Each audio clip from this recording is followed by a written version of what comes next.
Sa harap ng paghahanap kay Senador Bato de la Rosa, ilang senador tutol sa panukalan na payagan ang virtual o teleconference sa impeachment trial. Kaugnay niyan, Senador Robin Padilla nagsalita na kaugnay sa pag-alis ni de la Rosa sa Senado. Si Bernard Ferrer sa sentro ng balita.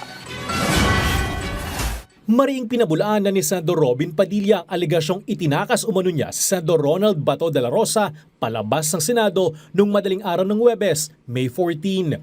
Ayon kay Padilla, maayos silang lumabas ng gusali ng Senado sa harap ng maraming pulis at security personnel at wala umanong anumang pagtatangkang umiwas sa mga otoridad.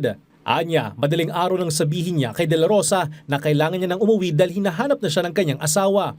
Nagsabi naman sa kanya si de la Rosa na sasabay na ito. Wala rin umanong sariling sasakyan si de la Rosa ng gabing iyon dahil inihatid lamang ito sa Senado gamit ang sasakyan ni Senate President Alan Peter Cayetano. Bumaba umano si de la Rosa sa Makati kung saan siya sinundo ng sarili niyang sasakyan.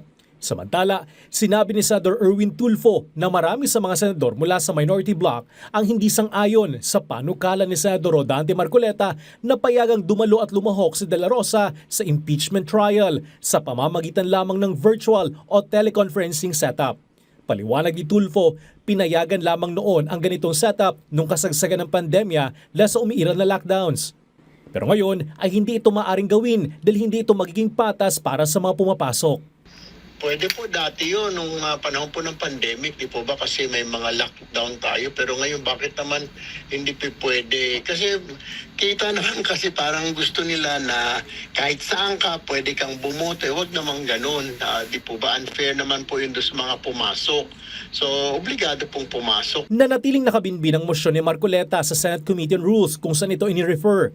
Kaugnay nito, sinabi rin ni Tulfo na posibleng magsimula ang impeachment trial ni Vice President Sara Duterte sa July 6. May hanggang June 1 si Vice President Duterte para magsumite ng kanyang sagot sa articles of impeachment na ipinadala ng Kamara sa Senado. Pagkatapos ito, magkakaroon naman ng 10 araw ang House prosecutors para magsumite ng kanilang tugon bago simulan ang pre-trial proceedings, kabilang ang pagmamarka ng mga ebidensya. Ayon kay Tulfo, regular na sesyon muna ng Senado ang isasagawa tuwing Lunes mula alas 10 ng umaga hanggang 1:00 ng hapon bago sundan ang impeachment trial mula alas 2 ng hapon. Tuwing Martes at Miyerkules naman ay alas 3 ng hapon sisimulan ang paglilitis hanggang gabi, habang regular session lamang ang nakatakda tuwing Huwebes. Monday ng umaga ng July 6, I think, will be like around 10 a.m. to 1 p.m. Regular session. Pagkatapos, break po ng 1 hour, 2 o'clock to Sawa, ayun na po yung trial. Pero pag Tuesday, Wednesday, puro trial po yun. Trial na lang po yun, 3 o'clock to Sawa. Tapos Thursday, wala pong trial bagkos magkakaroon po ng doon na yung mga hearing and then may session din po ulit. Bagamat walang sesyon ng 20th Congress mula June 6 hanggang July 26, ay posibleng bumalik ng mas maaga mga senador para matutukan ang impeachment proceedings. Bernard Ferrer para sa Pambansang TV sa Bagong Pilipinas.